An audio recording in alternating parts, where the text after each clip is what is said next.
এখন বাজছে রাত্রি 9টা। তো কিছুক্ষণ আগে গেছিলাম ওষুধ দোকানে ওষুধ আনতে। তো এখান থেকে কিছুগুলো ওষুধ নিয়ে এলাম। তো ওষুধ নিয়ে এলাম বলতে কারোর কিছু হয়নি, অ্যাকচুয়ালি কি বলতো, কয়েকটা দিন পরে তো ভেলোর যাবো, তো সেই কারণে কতগুলো ওষুধ এনে রাখলাম মানে বাড়ির জন্য, আর কিছুগুলো আমরাও নিয়ে যাব। যেহেতু অনেকটা দূরে যাচ্ছি, বাইরে যাচ্ছি, সেখানে সেই জন্য মনে হয় যে নিজের সেফটিটা সবসময় রাখা ভালো। তো যদিও সেখানে ওষুধপত্র সবই পাওয়া যাবে, কিন্তু কি বলতো, যেহেতু ট্রেনে জার্নি করব, আর ট্রেনে জার্নি মানে 2 দিন ধরে জার্নি করতে হবে, তাহলে সেই ট্রেনের মধ্যে যদি কারণ মানে কোনো কারণবশত কারোর কিছু হয় সমস্যা, তাহলে সাথে যদি ওষুধপত্র থাকে তাহলে কি বলতো টেনশন থাকে না। তো সেই কারণে আমি যেখানেই যাই না কেন, তো আমি সেখানেই অ্যাটলিস্ট মানে ওষুধ তো মানে বয়ে নিয়ে যাই। মানে এই টেনশনটা আমি একদম যেন আমার মাথার মধ্যে না থাকে যে কারণ কিছু সমস্যা হলো যেন ওষুধটা সবসময় হাতে নাতে থাকে। তো সেই জন্য গেছিলাম ওষুধ আনতে, আর ওষুধ আনতে গিয়ে একটা ভালো জিনিসও পেলাম। তো সেটা হচ্ছে এই যে ক্যালেন্ডার।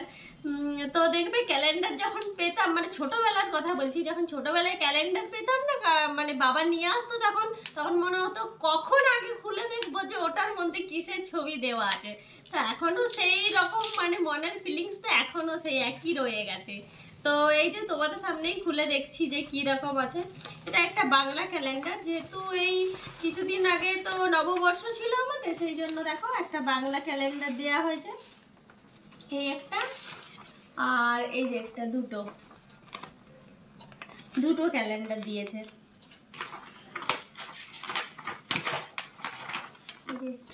দেখো দুটো।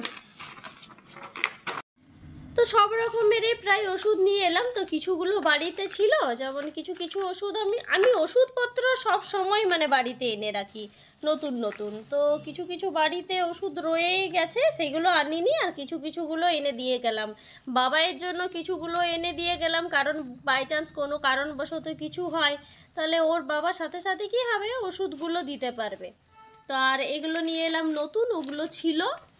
আর এখানে নিয়ে এসেছি দেখো ওআরএসগুলো, এখন যেহেতু গ্রীষ্মকাল চলছে না, সবসময় ওআরএসটা তো একদম সাথে সবাই রাখবে। তো দুটো প্যাকেট নিয়ে এলাম, একটা প্যাকেটে 5টা করে থাকে। তো একটা আমরা নিয়ে যাব, আর একটা বাড়িতে থাকবে বাবাইয়ের বা ওর বাবার জন্য, যাই হোক। একটা ডিকোলিক নিয়ে এলাম, এটা হচ্ছে বাবাইয়ের। তো এগুলো নতুন নতুন একটা প্যাকেট এনে রেখে দিলাম। এখানে একটা অমৃতাঞ্জনের রোল অন, খুব এটা মাথা ব্যথাতে না খুব ভীষণ কাজে লাগে। তো এটা একটা নিয়ে এলাম, আর একটা ছিল, এই যে একটা আছে, তো এটা বাড়ির জন্য থাক। আর এইদিকে আমার ওই যে থাইরয়েড যেহেতু আছে, সেই জন্য থাইরয়েডের ওষুধ, এটা এই যে থাইরক্স 50, এটা হচ্ছে আমার জন্য। আর এখানে সব কিছুই ওষুধ আছে, জ্বরের, বমি, মানে সব কিছু এভরিথিং, মানে সব কিছুর জন্য ওষুধ আমি এনে রেখেছি। তো যারই যা কিছু অসুবিধা হোক, আমি যেন তাড়াতাড়ি সেটা অন্তত হাতের কাছে ওষুধগুলো থাকলে দিয়ে দিতে পারি, এই আর কি।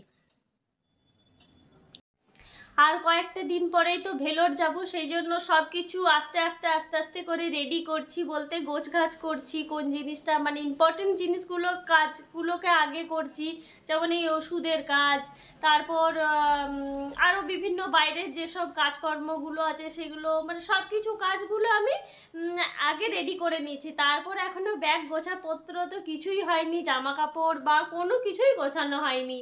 তো ওগুলো ভাবছি মা আগে আসুক, তারপর মায়ের সাথেই গোছগাছ করব।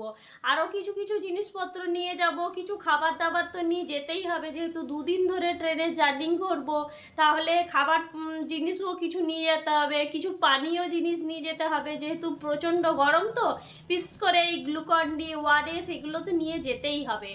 আর বাড়িতেও সব কিছু রেখে দিয়ে যাব, ওদের জন্য সব কিছু রেডি করে দিয়ে যাব। তো আস্তে আস্তে যা যা করছি সবটাই তোমাদেরকে দেখাচ্ছি। তো আজকে যা যা করলাম সেগুলোও তোমরা দেখলে। তো এই আর কি। এখন 9:30 মতো বাজতে চলেছে, খাবার দাবার সব কিছু আমার হয়ে গেছে আজকে। মোটামুটি মানে সব তাড়াতাড়ি করে নিয়েছি। আর তরকারিটাও প্রায় সকাল দিকেই আমি করে নেবার চেষ্টা করেছিলাম, সেই জন্য সকাল দিকেই কোনো রকম সময় করে করে নিয়েছি। জাস্ট এখন রুটিটা করলাম, বাস হয়ে গেল। তো আজ এখন তো যেহেতু রাত্রি হয়ে গেছে, তাই ব্লগটাও আজকের মতো এখানেই শেষ করছি বন্ধুরা। আশা করছি তোমাদের ভালো লেগেছে। আর ভালো লেগে থাকলে একটি লাইক, কমেন্ট, শেয়ার এবং সাবস্ক্রাইব করতে ভুলো না প্লিজ। তো চলো, দেখা হবে নতুন আরও একটি ব্লগ নিয়ে। ততক্ষণে সবাই ভালো থেকো, সুস্থ থেকো, সাবধানে থেকো। আজকের মতো চললাম, সবাইকে টাটা, গুড নাইট।